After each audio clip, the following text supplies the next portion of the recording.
자, 오늘 이제 트럼프가 공화당 후보로 사실상 확정이 되면서 트럼프가 주장한 주한미군 철수, FTA 재협상 등이 한반도에 충격을 가져오고 있다.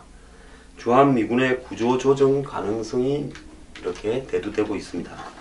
자, 그러면 미국은 왜 저렇게 트럼프가 나서서 집요하게 한국이 방위비 분담금을 인상하지 않으면 주한미군을 철수할 거라고 이야기하는가?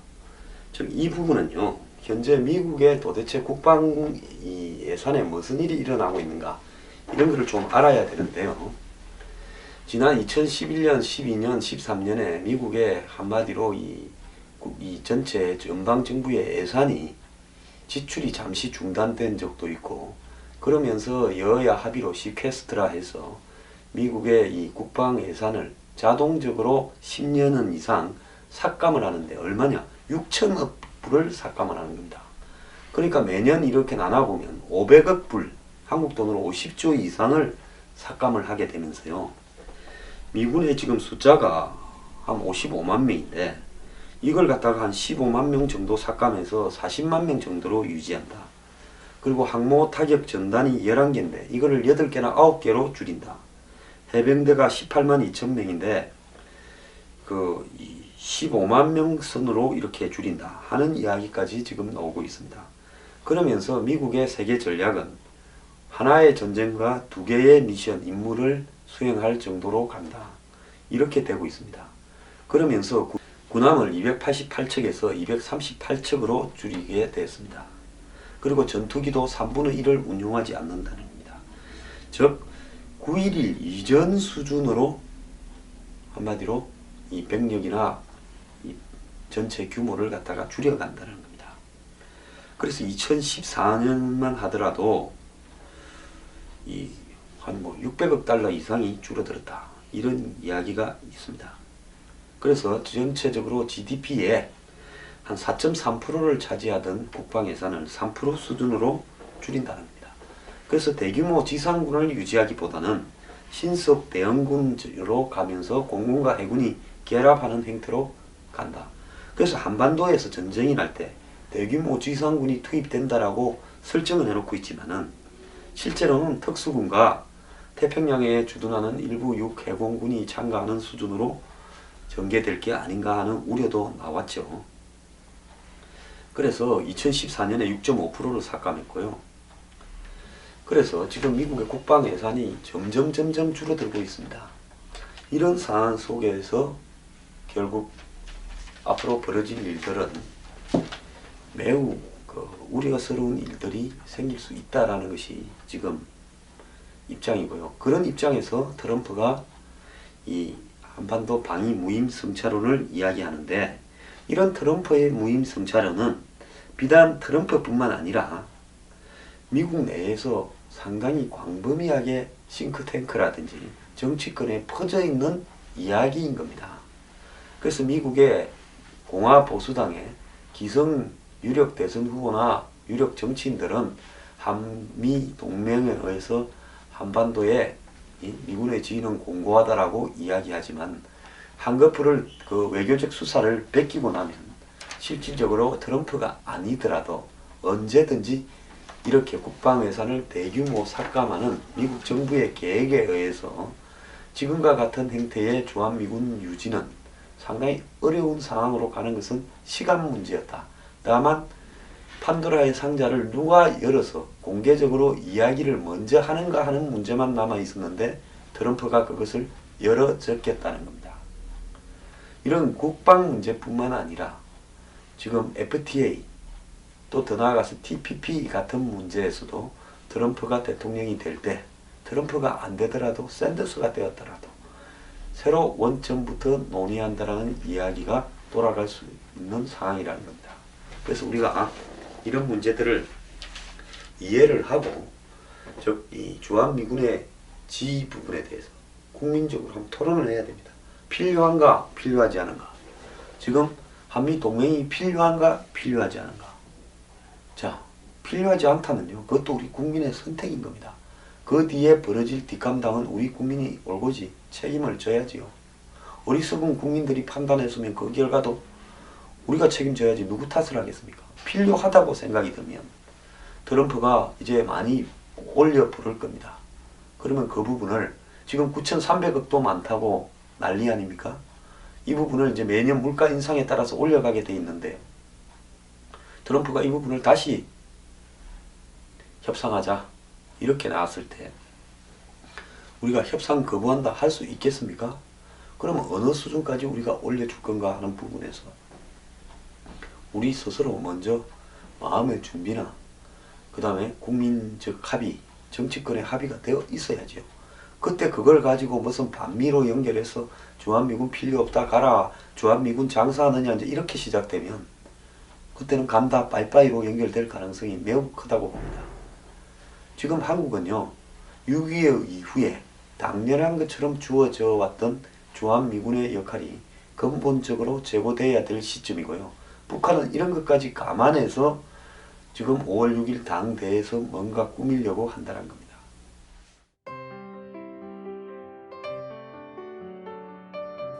뉴스 브리핑은 저나 미래경영연구소 혼자만 하는 것이 아니라 대중들의 힘으로 정론 방송을 만들어가기 위한 일종의 국민 계몽운동이라 생각하고 있습니다.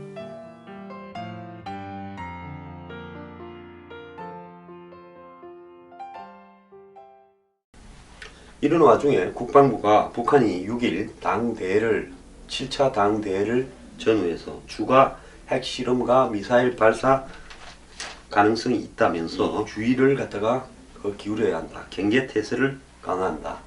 또 후방 침투 대비 경계작전 태세를 강화하고 있다고 밝혔습니다.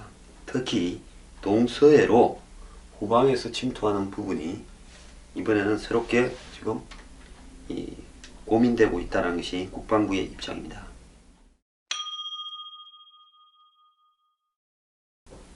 올 11월 미국 대선은 사상 처음으로 남녀 간 성대결이 치러질 가능성이 거의 100%가 되어가고 있습니다.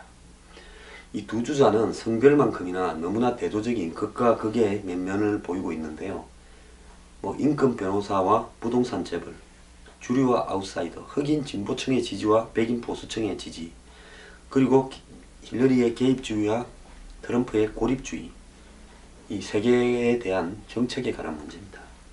그리고 힐러리는 당내 진보층, 샌더스 지지층을 겨냥해서 더 왼쪽으로 가고 있고 트럼프는 더 보수층을 고려해서 더 오른쪽으로 움직이려 하는데 이것은 언론의 비상적인 분석이고 트럼프가 움직이는 부분은 오른쪽이라고 해석하기보다는 미국의 저소득, 그 다음에 저교육층, 블루칼라 노동자들 주로 백인이죠. 시각으로 옮아가고 있다는 겁니다. 자, 트럼프는 지난달 27일 자기의 외교정책 설명회에서 미국 우선주의를 이야기하면서 유럽하고 아시아 동맹들이 적정한 방위 비용을 분담해라고 이야기했습니다. 그리고 자기가 대통령이 되면 재협상을 벌이고 적정 방위비를 분담하지 않으면 미군을 철수시키거나 해구산을 제거하겠다고 이야기합니다. 자, 힐러리는 동맹과의 파트너십 강화라는 전통적인 이야기를 하고 있지만 트럼프는 동맹이 돈을 더 내야 된다라고 이야기를 하고 있습니다. 특히 1954년 한미 상호 방위조약 체결 이후 63년간 유지되어 온 한미 동맹의 가치에 대해서 두 후보의 시각은 매우 대조적입니다. 힐러리는 동맹 방어에 대한 확고한 입장이 있다라고 이야기하지만 트럼프는 한국을 비롯한 동맹국이 비용을 지불하지 않은 채 미국에 일방적으로 의존하고 있다라고 이야기합니다. 동맹국들은 재정, 정치, 인적 비용과 관련해 적정 비용을 분담해야 되고 하지 않으면 스스로 보호하도록 해야 될 거다. 이거 아주 단호하게 이야기하고 있습니다.